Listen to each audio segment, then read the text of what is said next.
Assalamualaikum warahmatullahi wabarakatuh. Perkenalkan, nama saya Ismi Adisti Aku dan Afni Katili dan juga Zulkifli Ibrahim. Kami dari kelompok 13 sampai 14 ingin memaparkan makalah yang kami buat. Selanjutnya akan dipresentasikan oleh Nur Afni Katili. Kepada Nur Afni Katili untuk dipersilahkan. Assalamualaikum warahmatullahi wabarakatuh. Baiklah, saya dari kelompok 13 sampai 14 akan membacakan materi kami, yaitu para pemikir tokoh-tokoh Islam. Dimulai dari riwayat hidup dan karya-karya Masdar Farid Mas'udi. Masdar Farid Mas'udi dilahirkan pada tanggal 18 September 1954 di Dusun Jombor, Kelurahan Cipate, Kecamatan Cilongkok, Purwokerto. Beliau adalah putra dari pasangan Hajah Hasanah dan Mas'udi bin Abdurrahman. Mas'udi bin Abdurrahman adalah seorang kiai melalui taklim dari kampung ke kampung sampai dengan kakeknya Kiai Abdurrahman. Jombor dikenal dengan pesantren yang salafnya telah dirintis oleh moyangnya, Kiai Abdul Somad, yang makamnya sampai sekarang masih selalu diziarahi oleh masyarakat Islam Banyumas. Pendidikan Masdar Farid Mas'udi. Setelah tamat sekolah dasar yang diselesaikannya selama 5 tahun, Masdar langsung dikirim ayahnya ke pesantren salaf di Tegalrejo. Di bawah asuhan Mbah Kiai Hudlori, 3 tahun di Tegalrejo, Masdar telah menamatkan dan menghafalkan Alfiyah Ibnu Aqil. Selanjutnya pindah ke pesantren Krapyak, Yogyakarta, berguru kepada Mbah Kiai Ali Maskum. Meskipun tinggal di Tegalrejo, baru menyelesaikan pendidikan setara dengan kelas 3 Sanawiyah. Di Krapyak, Masdar langsung diterima di kelas 3 Aliyah. Tahun 1970, selesainya dari Aliyah, Masdar dinasihati oleh Mbah Ali untuk tidak langsung ke IAIN, melainkan untuk ngajar dan menjadi asisten pribadi Kiai, terutama dalam tugas-tugas beliau sebagai dosen luar biasa IAIN Sunan Kalijaga. Ia sering ditugasi untuk membacakan skripsi calon-calon sarjana dan membuat pertanyaan-pertanyaan yang relevan untuk diujikan.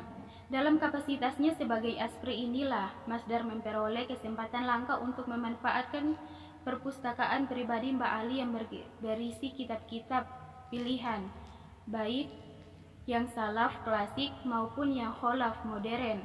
Selepas dari pesantren, Masdar melanjutkan studi ke Fakultas Syariah IAIN Sunan Kalijaga, Yogyakarta, dan setelah memperoleh gelar sarjana lengkap doktorandus pada tahun 1979 di Masjid Jami IAIN, Masdar sempat menggelar tradisi baru, pengajian kitab kuning dengan membalah mengajar alfiyah untuk kalangan mahasiswa.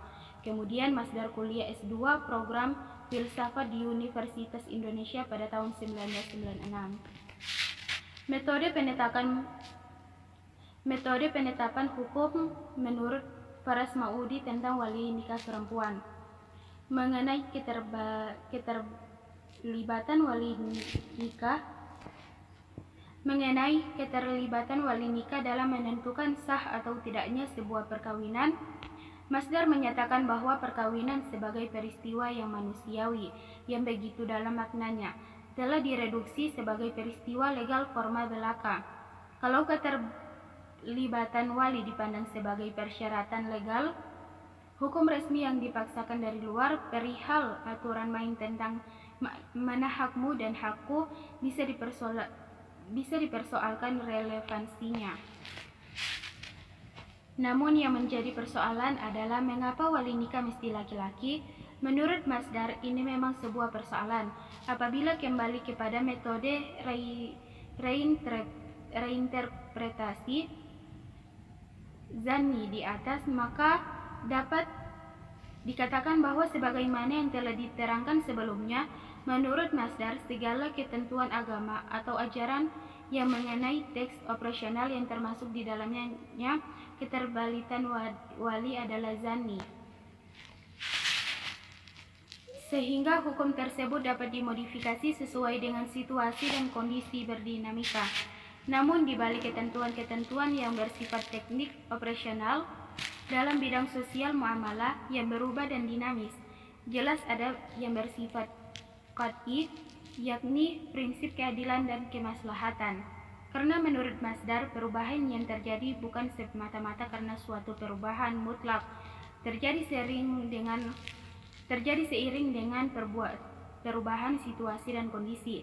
Namun yang dimaksud adalah perubahan atas ketentuan-ketentuan syara, baik dari Al-Quran maupun sunnah Nabi.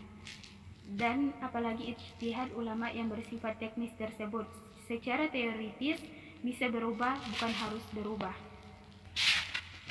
Selanjutnya, biografi dan riwayat hidup Kiai Sahal Mahfud. Ia lahir pada 17 Desember 1937 dari keluarga pesantren yang secara turun-temurun mengembangkan genre kepesantrenan dengan langgam perlawanan terhadap kemapanan di Kajen Pati, Jawa Tengah. Sejak santri, Sahal muda seperti terprogram untuk menguasai ilmu usul fikih, bahasa Arab, dan ilmu kemasyarakatan yang memang digemarinya. Ia dididik oleh ayahnya, Kiai Sahal Mahfud, lalu nyantri kepada Kiai Muhajir di Kediri dan Kiai Zubair di Sarang. Namun sangat dipengaruhi oleh kekiaian pamannya sendiri, Kiai Abdullah Salam, di Kajen, sebuah kawasan yang secara historis amat kaya dengan tradisi pesantren. Nuansa fikih sosial menurut Kiai Sahal Mahfud. Fikih sosial menjadi komponen ibadah, baik sosial maupun individual, muqayyadah atau terikat oleh syarat dan rukun, maupun mutalaqah. Teknik operasionalnya tidak terikat oleh syarat dan rukun tertentu. Ia juga mengatur hubungan antara sesama manusia dalam bentuk muasyarah atau pergaulan, maupun muamalah atau hubungan transaksi untuk memenuhi kebutuhan hidup. Di samping itu juga ia mengatur hubungan dan tata cara berkeluarga yang dirumuskan dalam komponen Runakaha untuk menata pergaulan yang menjamin ketentraman dan keadilan. Ia juga punya aturan yang dijabarkan dalam komponen Jinayah, Jihad, dan Qadla. Beberapa komponen fikih di atas merupakan teknik operasional dari 5 tujuan prinsip dalam syariat Islam. Selanjutnya ada Hasbi Muhammad Asbi Asyidiki yang lahir pada tanggal 10 Maret 1904 di Lokesumawe, Aceh Utara. Dia berasal dari kalangan keluarga pejabat, di mana ibunya yang bernama Tengku Amrah dan ayahnya Hasbi yang bernama Tengku Muhammad Hussein Ibnu Muhammad Su'ud, yang keturunannya dikenal sebagai pendidik sekaligus pejuang yang gigih. Berdasarkan fakta tersebut, ternyata Hasbi merupakan keturunan Abu Bakar As-Siddiq yang ke-37. Namun tidak memberikan jaminan keistimewaan hidup pada Hasbi. Hal ini terbukti dengan perjalanan hidup Hasbi, di mana saat usia 6 tahun ibu Hasbi meninggal dunia. 2 tahun kemudian ibu asuhnya pun meninggal dunia, sehingga memaksa ia tinggal bersama kakeknya.